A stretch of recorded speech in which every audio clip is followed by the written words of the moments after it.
What's up, guys? It's Will from TekBeatTV bringing to you a review of the Nikon Coolpix S80 point-and-shoot camera.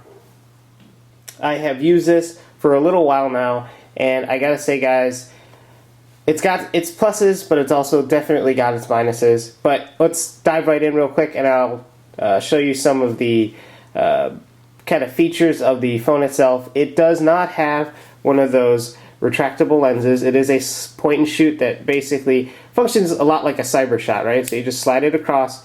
There's no optical lens that retracts in and out. It's just like that, which is nice.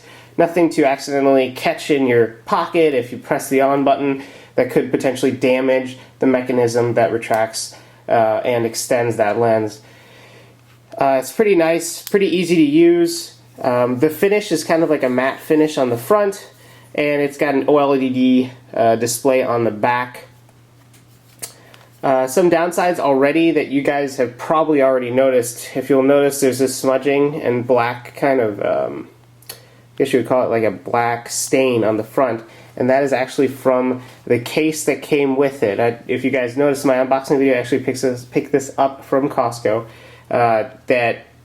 This satin finish or matte finish actually rubs off on material, and it will stain this front cover and this material, which is a little downside because I don't know if I already like my phone to look like that. I would have liked it to stay kind of in pristine condition. But so let's go right in and show you. It is an OLED screen. It's 14.1 megapixels. It does take HD movie quality video, and it's got a 3.5 inch back screen. So let's turn that on real quick. Turning it on is just sliding it. You'll hear that little startup noise. And currently it is set to regular portrait mode, not widescreen. You can take video in widescreen mode or 16:9. I don't have a media card slot in this right now, but basically that's the playback mode. You can set the shot mode, if you just click this top portion right here, to auto mode, or if you change it over, it has scene mode, smart portrait, and movie. I kept it most of the time in easy auto mode. It did a pretty good job of deciding the right settings to take some photos. It was pretty good. And you can also change the aspect ratio by changing the image mode, right? I set it to 14 megapixels. It's the highest setting they have right now. You can set it to 16:9 ratio or widescreen, which is right here, and it fills the whole screen, right? But the problem is you do start losing resolution even though you're getting a widescreen shot. Most of the time the touchscreen interface is pretty snappy.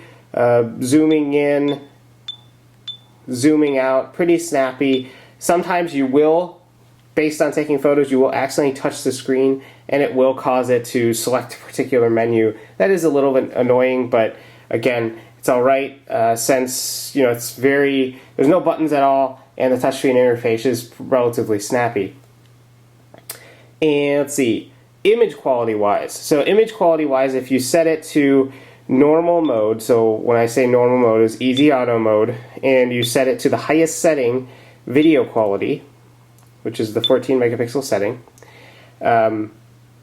images came out pretty good, except at the highest setting the images appeared a little soft around the edges, and in general there wasn't that sharpness that I would see in using like a Canon or other cyber shots that I have used. So I was a little disappointed in that picture quality. Video quality, 720p, that's the maximum it can take. Pretty good video for a point-and-shoot camera, but it's not going to be the same quality as if you're using your T2i or a 60D. So don't expect content to be incredibly sharp or vivid as you would see. Another downside to this is the screen is so nice that it usually produces it's not representative of the actual photo that is produced from the camera, which highly disappointed me, which is essentially every time I took a photo, the photo would look great on the screen, but when I took the shot, it would look nothing like the quality that was displayed on the screen. Highly disappointing in that aspect. But this Nikon S80 has a bunch of good ideas. I mean, this OLED screen is fantastic. The way that it captures the quality of the outside and the images, it's great. It's just it needs to convert that into the actual picture quality, which I did find soft and not as sharp as other point-and-shoot cameras. So there's really no other things to say about this other than the fact is if you're looking for a point-and-shoot camera that is very compact, right, that you can use, pull out anywhere pretty easily, I mean, this is probably the point-and-shoot that you're going to get, but don't expect the quality of a DSLR or other higher-end model point-and-shoots with retractable lenses, right?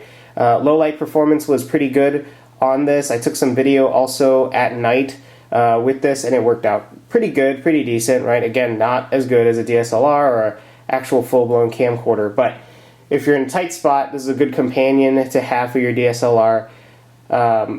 But there are other cameras out there that will do better and perform better if you're willing to go up a little bit in size and go to a retractable lens type model. So there you have it, guys. If you guys have any questions about the Nikon Coolpix S80, feel free to ask me in a comment, ask me in an email. Again, please subscribe, please thumbs up, it really does help me out, and I'll catch you guys real soon with another product review. Peace. You're going to get a little bit of a misalignment right here.